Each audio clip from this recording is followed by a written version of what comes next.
Hi guys! For today's video, gagawa ko ng pork chop. Igisa ko lang muna yung si onion, ahos.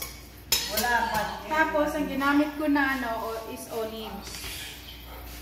Then, after na ako, ilunod na ko ang sibuyas lumba. Yes. Kapulahon sana ako kadali guys.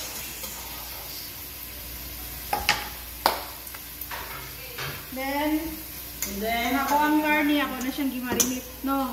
Lutangan ako siya o olive, lutangan ako siya o black pepper, then onion powder, garlic powder, o paprika. Then gimik lang ako siya. Tapos, ano siya, kung siya, bacon. Kapulawan sa nato kadali guys ang atong mga secret weapon.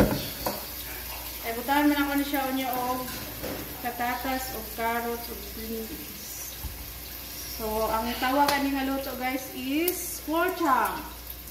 Anong pork chop man? Pusa. Hi, wala mo kabalog. Magustuhan nila. Di pork chop ang tawagan nga luto. See you in next. Guys, that's it. Luto na siya. Humok na siya ang kanang patatas o carrots o bagyo beans. Humok na siya. Muna na siyang kalabasan sa kuluto guys. Muna siyang tawag na pork chop. Pork chop. Ang procedure sa akong pagluto ani ako lang gigisa na ko siya, gimarinate na ko ang karni, then pagka malimutan na ko siya sarsa na ko siya gamay para na siya laut-laut siya. Muna na siya guys. For today's video para sa Christmas celebration sa mga tilotag garni gamay. That's it. Merry Christmas and Happy New Year.